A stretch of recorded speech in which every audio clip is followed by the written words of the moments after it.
evening from Swansea wrestling fans. I'm your host, Ben Allison, and you are listening to Wrestling Republic's daily broadcast, your one-stop shop for pro wrestling insight, news, and reviews on a daily basis. Last night was WWE NXT, where we saw Gable Steveson make his decision as to what's next for him. Ooh, we're going to get into that in just a little bit. And of course, we have AEW Dynamite tonight, and it's quite a random card. But let me firstly introduce the panel for today's show. Firstly, the co-host of Wrestling Republic's daily broadcast, Clark Taylor. How are you, Clark?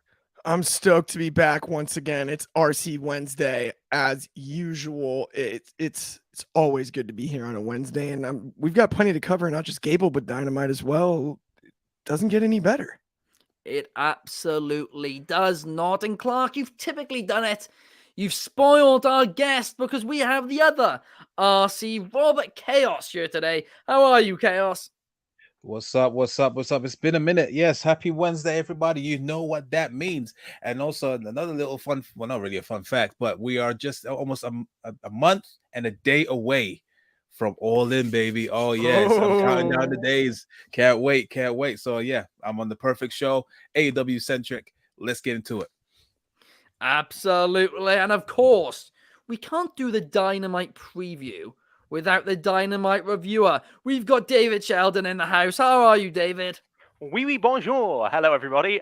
Very, very excited to be talking AEW Dynamite and some other topics. Apologies if I do have any microphone issues on this show. I've gone through 3 mics in the last 15 minutes. And one more thing I will say before we begin. I heard my name get brought up on the podcast a couple of days ago.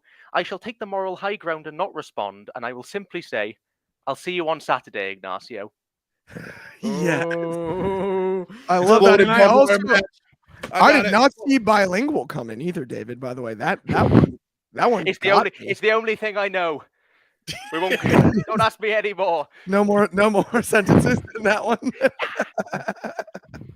Yeah, honestly, I mean, if you guys don't know what David's referencing there, Ignacio had some not too kind things to say about David on the show the other day. But David, we will get you your revenge on Saturday's show.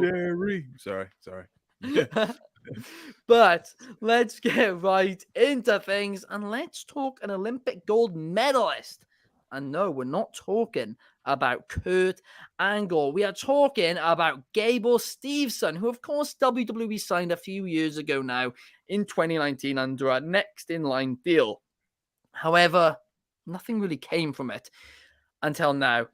He appeared a few weeks ago on NXT Underground as a coach, and that was, a fun segment, but people thought that was, well, a one and done. People presumed that either he was going to return to college for a final year, but to another college, because the way it works that he's eligible for so many years, but he's now graduated from his current college, so he'd have to move to another one, or he'd go and do a second go in the Olympics and possibly become the first two-time American gold medalist in wrestling. So he had, 2 very strong options, but of course there was a third one there, and that third one was make his WWE debut now. And it seems he might have chosen that route, because last night on NXT he came out to make his decision, and Baron Corbin interrupted him. Corbin, who we of course saw burn all his items from his career a couple of weeks ago now in NXT, came out, interrupted Gable Steveson and said, you're not ready for this. You should either go back to college or go to the Olympics. And Steveson said, well, Corbin, you've made my decision a lot easier. I'm choosing NXT. So Gable Steveson will be making his NXT, his WWE in-ring debut this Sunday at the Great American Bash. Now, Clark, you're obviously a big wrestling guy. You've watched Gable Steveson for years now. What did you think about this announcement? If you know me, I'm a huge USA Wrestling fan, and Gable, I have just immense respect for what he's accomplished in such a short period of time, both collegiately and then my favorite for Team USA at the Olympic level. When he said Olympics more than one time last night, I was tickled by that, right? But we won't dive into that. Let's talk about him and Corbin. Corbin, I also love, right? He's a Kansas City guy. He played in the NFL, and he's a big dude. If you haven't seen Gable Steveson, if you don't know who he is, if you don't know his story, if you don't know all that he's accomplished, watch this. He's going to take a man Baron Corbin's size and throw him around in ways that very few people in this sport can. Gable Steveson could put almost anybody on the roster over his head, flip them, slam them on the mat. It's something that once in a generation you get to see, right? And I thought Kurt Angle might be the last time I got to see it in pro wrestling. Somehow we have an opportunity to at least once see Gable Steveson, appreciate it while it's here, because you never know where it'll go. It could be a lifelong career in professional wrestling, and he could be a Hall of Famer. He could head right back to the Olympics or international competition or mixed martial arts or plenty of other options. But enjoy this while it's here, because Gable Steveson will be able to do things to Baron Corbin that others in this business simply cannot. Oh, you've hyped him up big time there, Clark. You've gotten me excited for it. I mean, yeah, he's obviously a tremendous athlete. Yeah, it seems like, he's taken a little while to get used to wrestling. But let's be real here, right? Some people they take to wrestling straight away. For example, Logan Paul. Others take a bit longer. But just because they take a bit longer to get, into it, doesn't mean that they're not going to end up successful, right? Some people take to it easily, but then, might not succeed that much afterwards. Others can take a bit longer to succeed, but then go to a much, much higher level. I believe Batista didn't, take to wrestling too quickly. I mean, that's a perfect example of somebody who, of course, ended up, being great as time went on. Even a on. different scale, there's an argument to be made about Roman Reigns. He was the greenest in the Shield for a long time, right? Yes. No one ever would mention that about Roman Reigns now. Yeah. And I mean, for a guy that's also so dominant in, yes, it's different. Freestyle, folk style wrestling are different than professional wrestling, but so dominant offensively in what he does, learning to bump and work with someone, maybe not so easy, but what he's athletically capable of, we've never seen a prospect like this. Oh, never. Not one. I do have one concern about Gable. If you compare it to Roman, Roman always had the look, that sort of smoldering eye, that even when his wrestling wasn't as strong and things like that wasn't as strong, he always had that little bit of charisma. I watched the Gable Steveson segment last night, and he looked like he was being fed out to the wolves when he had to talk. And I think he can do well in the ring. Absolutely. He'd give him time. He needs, all new rookies need time, regardless of their experiences outside. They need time to grow and they need time to develop, which is what NXT is for. I'm a bit concerned that I don't find he has the physical kind of charisma. So this is really interesting, David, and not to jump, but it's really funny. Like, if you look back at Gable, let's go with Brock and Kurt Angle, and you take them all at the same stage of their careers, coming out of college, collegiate wrestling, the Olympics for Kurt, right? That parallel, same college for Brock and Gable. Of the three, you take away what we've seen after from Brock and Kurt Angle, and based on who they were to that point in the freestyle and folk style wrestling scene, and you said which of the three is the most charismatic, anybody that watches would tell you it's Gable. Ooh. Gable, the argument about Gable, since he was the wonderkind he's been, is that he's too charismatic. He was too cocky and talkative. He was too over the top with that stuff. I cannot name another collegiate wrestler that has a full-blown production of an entrance with pyro. That's true. For their college wrestling. It's never existed until Gable. That's right. In the famous the somersault backflip celebration, that is the most, in wrestling you're supposed to shake hands and get off the mat. And no, he'd stand up and celebrate it like he won a UFC fight and do, a somersault and a backflip. He did it when he won the gold, right? And I think I hear you on the look for Roman. Roman, though, also, remember, had to work on his body and lose weight after football. He was a defensive tackle. He's a 300-pounder. The look he developed over time.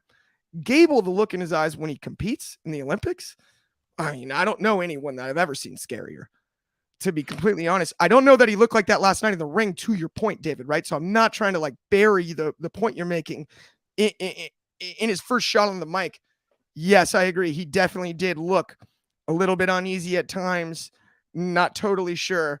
But in a stare down with Corbin on this weekend, I've got no doubt Gable will look like the scarier of those two standing in that ring.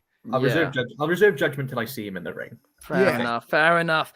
I've got a real hot take to give before we move on very quickly. I actually thought Gable, on the mic was the least green in that segment. But anyway, let's move right on to the next one. And let's talk about somebody who, definitely isn't green on the mic, and that is Jeff Hardy. Because Jeff Hardy did an interview this week, right, where he said that before he retires, he wants to become a world champion again. And of course, currently he's in AEW, so presumably he means the AEW World Championship. But yeah, do you really think that he could win gold again, Chaos? A world championship? A singles world championship? No. I'm sorry. I as much as I love Jeff Hardy, as I love Jeff Hardy as a person. I think that ship has definitely well and truly sailed. And he's burned his bridges too many times, man. I mean, with every major title run that he's had in every promotion, there's either because of some stuff that's happened outside of the wrestling, that's obviously derailed plans, or he feels burned out and he wants to take some time off, and then sooner or later, and obviously all that stuff happens outside the ring. We all know that awesome match they had against Sting in TNA. Just anything that happened, anything that involves the world title with him, it just ends up bad. I mean, if it was euphoric when he won his first WWE championship. I'll never forget the match. Him, Edge, and Triple H, Armageddon, awesome match. And I feel like there's too many trust issues, and I don't think there's a demand to see him as world champion. And obviously, if he does do that, if they try to give it to him on AEW, all the AEW haters are going to be just piling down on the company for whatever reason. I don't think there is a demand for it. At the very most, the tag team titles have a tag team title run for sure. With Matt, but yeah, I don't think there is a calling for him and to be, because he just keeps on burning his bridges anytime it comes to the world championship in any promotion. So it's sure he might want to do that. It might be a worthy challenger maybe on a random episode of Dynamite. But yeah, I don't want to see him in any major singles run feuds or going for the title. I don't think there is a call for it, unfortunately. So yeah, sorry, Jeff, but your time has come and gone, and need to move aside, and let someone else go for it. Fair enough. I mean, you did make some great points there, and I do agree with you. I think if it was to happen, I think it would have to be, an Impact or something like that. I believe if he did end up returning to Impact, maybe they'd give him a short run. What do you think, David? GCW. That's why I think we'll give him the world title. Yeah, because I feel like they're the kind of, and I say this with respect, GCW, because I like a lot of their talent. They feel like the kind of company that would give it to him. Yeah, not for long, but like I don't want to speculate on Jeff's situation. I am hoping for the best case scenario that he stays healthy and that he doesn't relapse into anything, and that he can stay and finish his career as he wants to. So AEW probably would let Jeff go and do something like that just to make him happy. The other option is, if he does end up leaving AEW, I think it's only going to take one more mistake that might push him now, unfortunately, no matter how minor that is, because he's on very thin ice. And that it could be a way for him to ride out his career with people that still love him. I love Jeff. I always have, and I hope he is healthy, and I hope he can have one more run with a belt if that's what he wants. Just please don't make it AEW, and I don't think they will. Yeah. They will do that, but I could see it being GCW. Yeah, no, that is a very, very fair point. And talking about fair points, Soul has a fair point in the comment here saying Ignacio has that effect on people, David. Good luck. Hopefully his cat turns off his computer. But, but we'll have to wait until Saturday to see that encounter between David and Ignacio here on Wrestling Republic's daily broadcast. But now let's move on and let's talk about Roosh, because of course he has signed a new deal with All Elite Wrestling. He announced it via Twitter this week with a video with him signing the contract alongside Tony Khan, with Tony Khan then doing the Triple H pose next to Roosh. It literally was an absolute rip-off of the Triple H pose. It was quite funny. But yes, Roosh is still All Elite, and he seems to be happy there. And yeah, there was a lot of speculation that perhaps he'd go to WWE. I'm going to be honest, I was a bit uncertain if that was actually going to happen, purely because, he's 34 years old, and, WWE's current policy with signing talent is they want them under 30. And I don't know if Roos was a big enough name for them to make an exception for him there. But in AEW, he's been there for a while now. They've also got that wellness policy. Oh, no. Let's also talk. Sorry, I had to. You throw me off now, Clark. I'm so sorry. I had to. I couldn't help myself.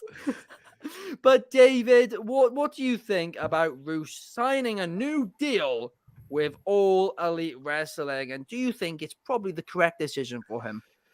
Oh yes, absolutely. I mean, like I'm as I say, as the AEW reviewer, I'm over the moon because I love Roosh, and I think he's great, and I think his match with Danielson last year was outstanding, and I despite some weird booking, I really loved his match with Jungle Boy as well. Weird pacing aside, but I genuinely do think that Roosh is a tremendous talent, and I'm really glad to see him back. Something I'd just like to quickly comment on is obviously his manager, Jose, the assistant, posted on Twitter that part of the reason that he may have re-signed was Tony Khan's affection with his commitments with Roosh and his family. Yeah, and about offering support to Roosh with regards to his family. And I think that does speak to, you can have all your complaints and qualms you like about Tony Khan, and you can make fun of his booking, and you can make fun of all of those things. From every story we hear about him, he does sound like a man who genuinely cares about the talent in his promotion. Sometimes in the case of Punk, to a detriment to the company. But like with for all the stories we heard about Brody, about, now Roosh, and then they're not just, that's only a small pool. So I just, super happy for Roosh, and I think it does go to show that despite what some people online may say, I do think morale is pretty high in AEW in terms of talent relations and things like that. Things sound healthy, things sound good, and if Roosh is happy, then I'm happy, because we get to see more great television. And now I do think it's almost certain that we're going to get House of Black versus Andrade, Roosh, and Preston or Dralistico or somebody like that for the trios titles. Maybe at All In. Can we start announcing some All In matches, please? Please. I know, right? Gosh. That would be a lot of fun, there. And yeah, I mean, Roos, I think he's somebody who's, he's a great talent. He's very good in the ring. He's, he's got a great look about him. And yeah, I think he does have a lot of potential in AEW if used right. And him and Andrade, in a trios match against the House of Black, I would love to see that, David. That is a great. Roosh and Brody King. They'll hit each other so hard. So hard. I'd love that. I absolutely would. But talking about things I love, Britt Baker is competing on AEW Dynamite tonight against Taya Valkyrie. And this match was built up, on last week's AEW Collision when Taya Valkyrie got the win over Sky Blue. So yeah, they've obviously, they built this match up at least this week. I'm excited for it. I have a feeling it might main event the show. I said this on Saturday purely because of the criticism Tony Khan's had for the booking of the women's division over the last week. So I think this could main event. I know they had the Ring of Honor women's main event as well, but I have a feeling this could too, because I'm going to be honest, I don't know what else could main event on this card. But yeah, they built it up. part of me is guessing that whoever wins this might be the one to get the AEW Women's Championship shot at, All In. I mean, I think that's a possibility. Clark, what do you think? It's all about the DMD here. This is time for Dr. Britt to shine. If they put this in the main event spot, I don't know a time off the top of my head where Dr. Britt has main evented a Dynamite and not delivered. And that's something she doesn't get enough credit for. Bell to bell, she's as good as anyone, and she's the most charismatic woman in the AEW women's division in my eyes. And Valkyrie's the perfect opponent to show that off. If this leads to a world championship match at All In, I'm all for it. No pun intended. Just give me more Dr. Britt Baker. It's time to bring her back if she's fully healthy. I think she's as good as any women's wrestler on this planet right now. Top to bottom, she's versatile. She can be a face. She can be a heel. She can talk. She can wrestle. She can bleed. And if we want to talk about charisma, which we've mentioned earlier in the show, she might be the women's Captain Charisma at this point. She's about as good as it gets. And so, yeah, and Taya's been awesome. And it's no fun for, her to have to take another loss here, but I think that's just simply the case.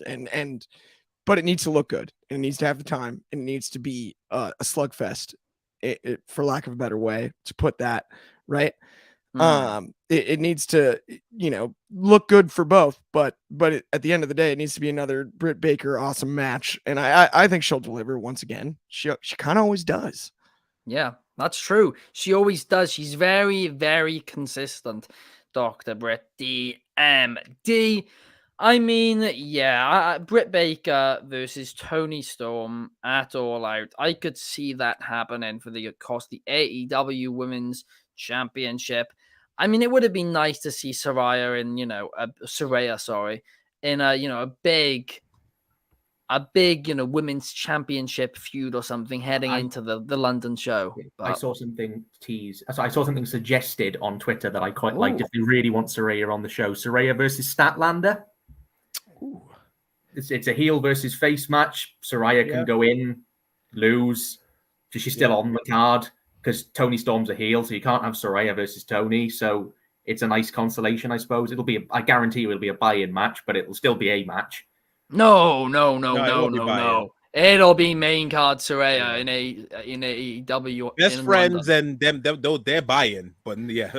The money she's being paid, she'll be on that main card. That's fair.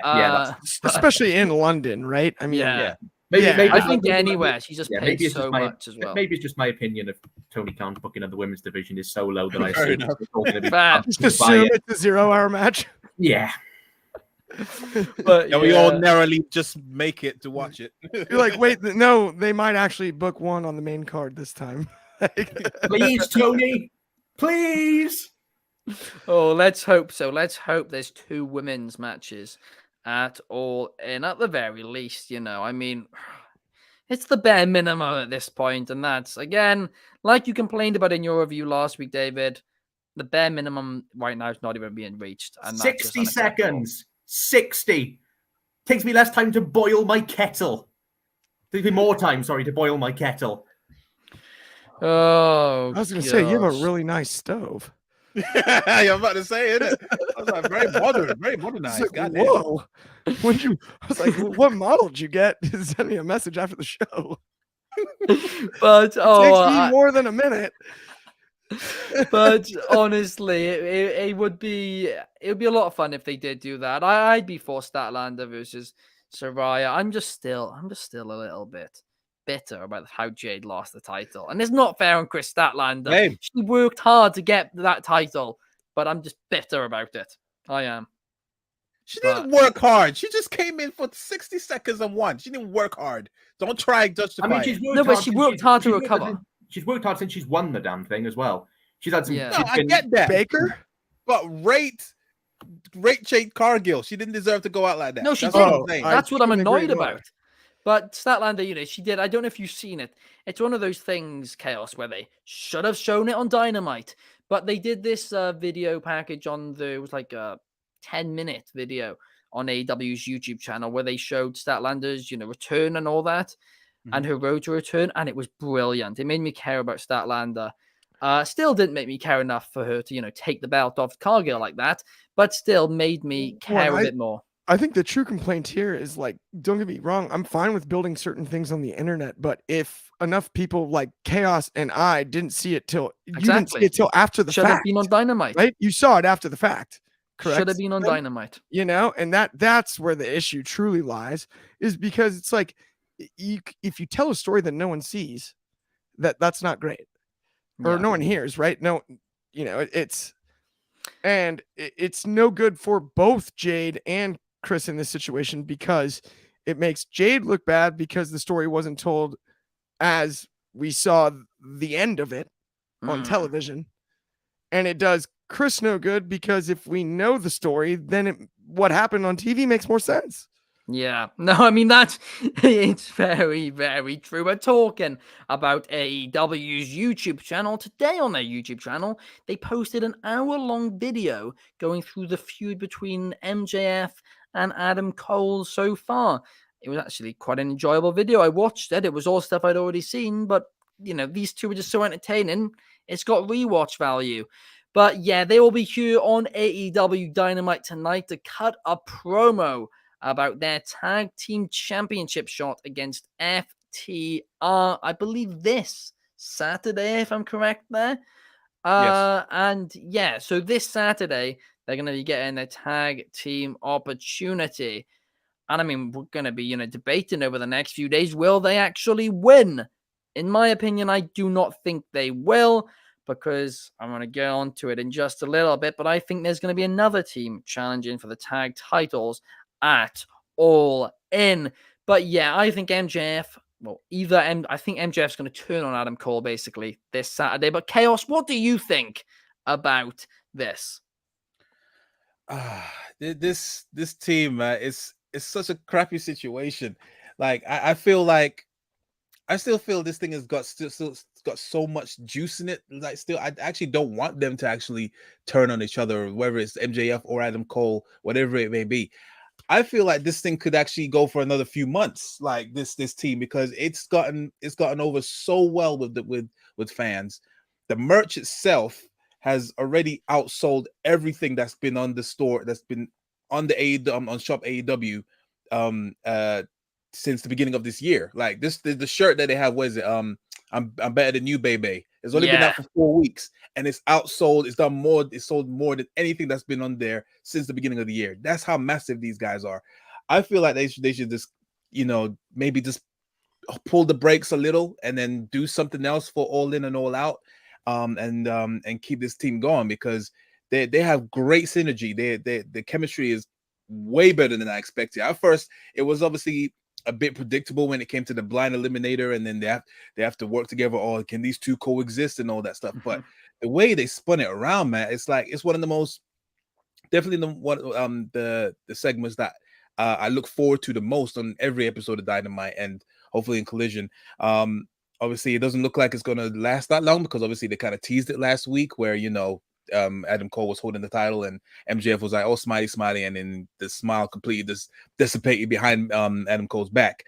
But yeah, I hope the turn. I kind of hope the turn doesn't actually happen tonight. I feel like it should happen afterwards, like or even at the match. I don't think it should. I think there might be some miscommunication that might cause them to lose the titles, but I don't feel like they should attempt to go for the double clothesline when one of them clotheslines the other. I feel like they should just hold on to it as much as, because we are expecting it. I feel that's why that should give them an excuse to maybe postpone it and do it another way.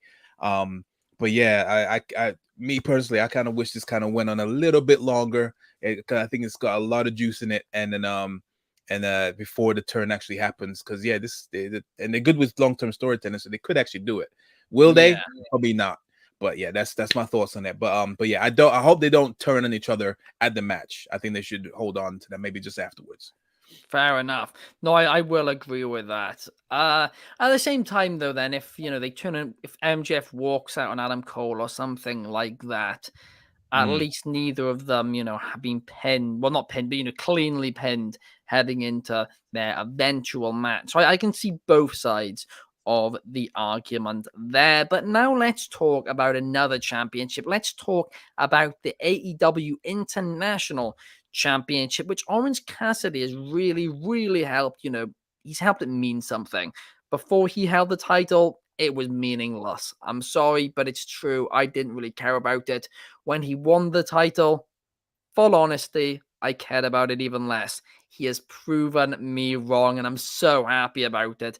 I love it when I get proven wrong by wrestlers.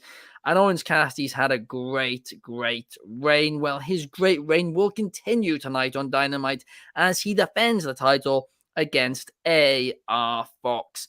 And I really doubt AR Fox is going to be the one to actually, win it. But I think Orange Cassidy, it's getting close now to him losing. I really, really do. But David, what do you think about your favorite Orange Cassidy competing on Dynamite tonight? Always a pleasure. Always a pleasure to see my man on Dynamite. This will be a fun match. AR Fox has about as much chance as me of winning that international title tonight, but he'll give it a good showing. AR Fox is a great wrestler. He's been kind of relegated a lot to the 6-man scene, and he's done good work there. I'd like to see him in a one-on-one match. I don't think this will get more than probably 10 minutes. This is going to be this might even this will probably be second or third on the card. I know Cassidy has a penchant for opening, but Britt and Taya and the tag team match are going to either open and close the show, so I could see this being somewhere in the middle. I suspect this match is there to set up something going forward. I can't just see Cassidy winning and disappearing into the night again. Yeah. I think that this will be a match used to set up a potential opponent. Who that is, I'll be honest, I have no idea. Because it's not going to be any of AR Fox's mates of Darius Martin or Action Andretti, surely. So it's got to be someone who's kind of unrelated to that side of things. Darby's going for the TNT title at All Out. I know Darby was the one who suggested the match in the first place, so I don't think it's him. Could it be Nick Wayne? That's a possibility. For a match, maybe not for the all-in match, but for a match, I'd be down for that. I think that this will be a totally fun little, showcase for Fox and a nice win for OC. I do think his reign is coming to an end. He's getting more and more desperate. The match against Lance Archer, he won by countout, a battle for the belt in a match that I loved, by the way, so much. But he won by countout because he, outsmarted Archer the Beast. So I think he's getting there now. He's starting to pull apart. I wonder if the losing of the international title might be what turns Orange Cassidy heel. Ooh. Which is something I never thought I would ever say in my life. But he's become so desperate to hold on to this title now that I'm so fascinated to see what happens when he finally loses it. Is that enough to break his mind that he's tried so hard to hold on to it because it is his identity now? And whether that either leads to something different, or if Cassidy just carries on the way he is. Of course, he's such a big merch seller for the company that maybe it would be madness to turn him heel, but I want to see what a heel Cassidy looks like. Just for my more own. lazier. I hear where you're coming from. My idea was that he would get even more depressed and lazier. Yeah, that's what I'm saying. That's Yeah. another really good idea. And it's the best friends that pick him up, and then That'll it's be a trios nice. run. That'll be nice. Oh, Right? okay. And then it's a That's a good trios idea. run, and that would be fun, right? It's like, Yeah. hey man, you accomplished so much, right? And you can really Yeah. do some funny skit type things with Yeah. that, and with Yeah. Chuck and Trent trying to cheer him up, with Yeah. different I stuff. really Maybe yeah. buy him a new backpack or something. Right? Yeah. There's all That- kinds of funny. that would be segments that you can do beautiful with stuff. it. I just really Here's hope a new jean jacket. I just really hope that if they are going to go on a trios run, that they give them some momentum, because Cassidy's done so Yes. much to make himself the image of a workhorse wrestler that I really don't want him to lose that title and get lost back in the shuffle again, because he is so good. Yeah. I Well, still want to see Cassidy MJF. I know I'm beating this horse so full on, but I do want to see it. By the way, someday. correct me if I'm wrong on this though. Let's not forget the only 5-star tag team match from 2 years ago was the Best Friends and Proud and Powerful, right? So they can really wrestle, and I think pairing them with that street I fight. don't. No, that's not true. But it's that Is it was not? one of From them. 2020? It was a 5-star No. match because No, from 2020, I thought it was the only one in AEW. Hangman Page and Kenny Omega versus the Young Bucks was in See, 2020. that's Yeah. 6 though. That's one more than Okay. 5. But We're I running think Louise. now, are we? I quit math Apologies years now, Mr. ago, and you Taylor. guys are over here trying that's to. not on our system, Clark. But but On ours, it's 5 and 5. I'm just saying. yeah, come on, no, but no. In all seriousness, another point you made, David, there was about Britt Baker and Taya Open, and I just thought to myself, have the women ever opened a Dynamite before? I'm sure they have. They must Just have did no one cared.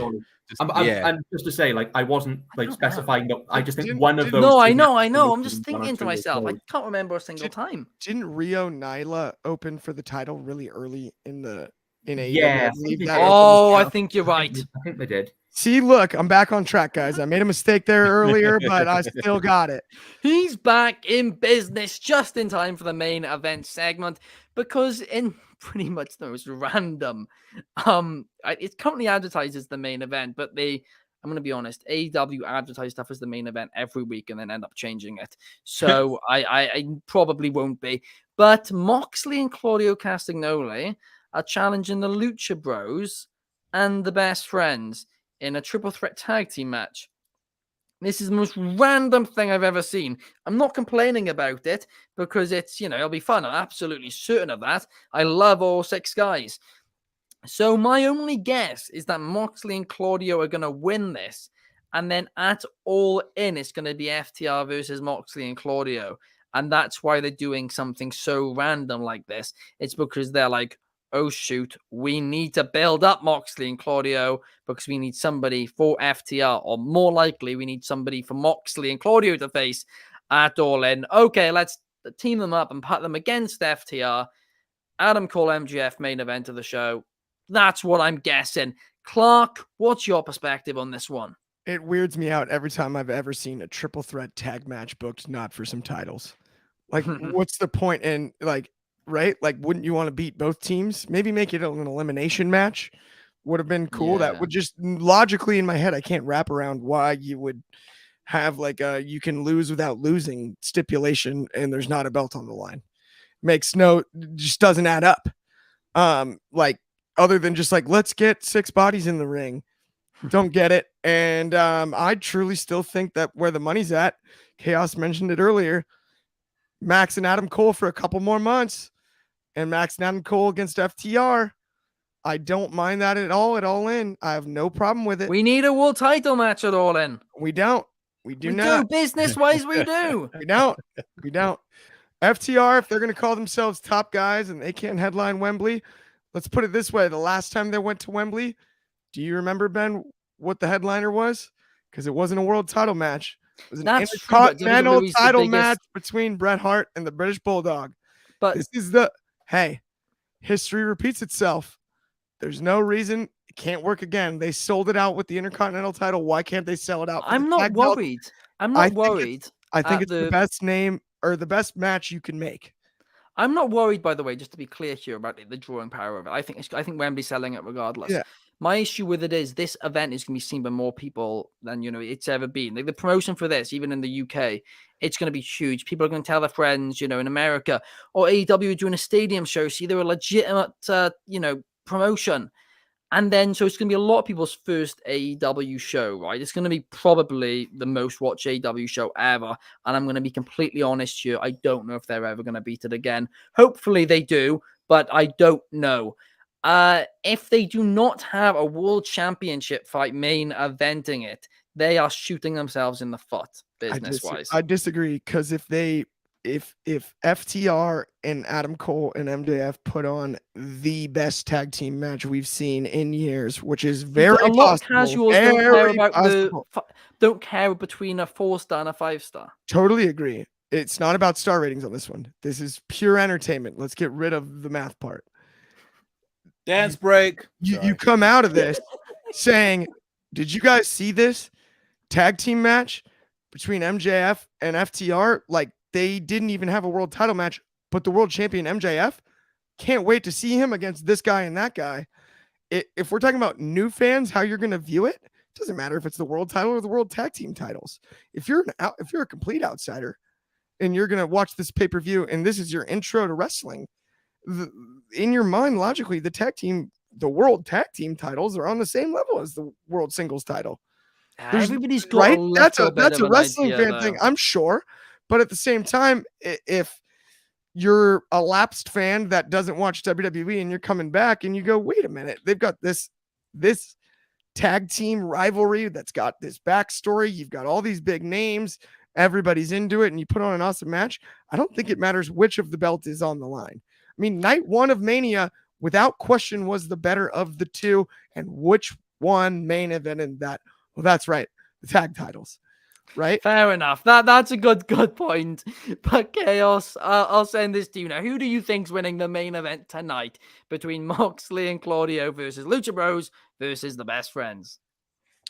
Yeah, I'm kind of on board with what Clark said in terms of, this is a 6-man, and there's nothing really on the line besides obviously, I'm not sure. I'm trying obviously clobber together obviously how this actually came about. I thought it was a throwaway match, but then I think something happened on Ring of Honor, Death Before Dishonor, which kind of made this kind of come together. I'm fine with it. In the same time, I think it's about time that I think BCC need a win after their major loss at Blood and Guts. Lucha Bros, they're busy doing a Ring of. I'm surprised they're back in AEW. To be fair, the way they've been mainly just championing Ring of Honor. And Best Friends, they're lifers. Like they're those are the kind of mid card people that can't really get harmed by a win or a loss.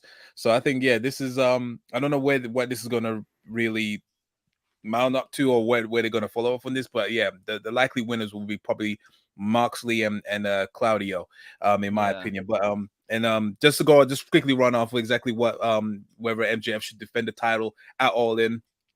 I mean, I do see both points, but both with yourself, Ben, and Clark as well. But yeah, the thing is obviously with MJF, every challenger that he actually faces needs to be like a believable person that could actually take the title from him. I feel like right now, besides Adam Cole, there's no one really to really challenge him at All In.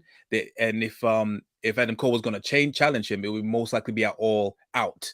That's where they're going to be saving that main event if they were to do that. So maybe instead of making it too predictable, like a typical house show, maybe it might not be the best choice to really just throw someone to the wolves, aka MJF, just for an easy win at All In. And then maybe the best bet would be probably to carry on with the tag team thing with Adam Cole, and maybe go have a rematch for the tag team titles. I wouldn't be Fair enough, Chaos. I'm gonna have to cut you off as well. I know. David. But David, what about you? What's your prediction for the main event tonight on Dynamite? So I think exactly as Chaos said, this was set up at Death Before Dishonor. It's another example of Tony Khan kind of booking something on ROH and then kind of hoping that people watched it before Dynamite. I suspect there'll be a recap package. Please, Tony.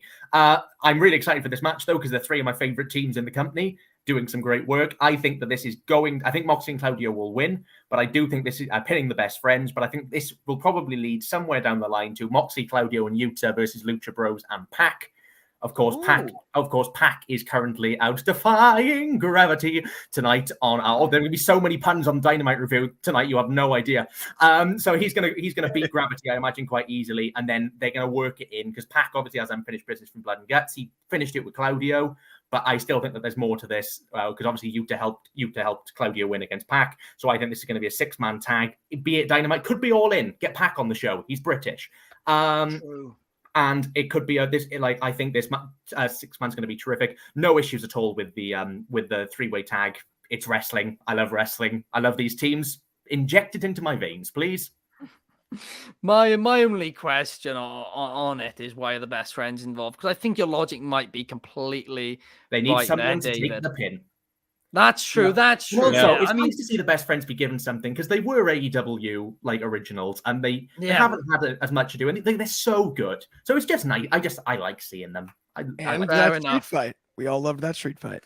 Clark loved that street fight. But no, it was actually a great street fight. It really but is. guys, thank you so much for watching. We hope you've enjoyed this show today.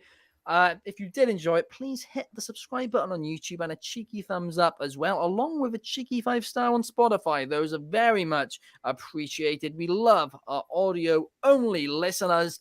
We'll be back here tomorrow at a slightly later time of 11 p.m. UK. That would be 6 p.m. Eastern and 3 p.m. Pacific. Noon Hawaiian. For Throwback Thursday with Clark and Anthony. Thank you so much, guys. We will see you tomorrow. And thank you to Clark, Chaos, and David for joining me here today. Pay theater is better than Prime.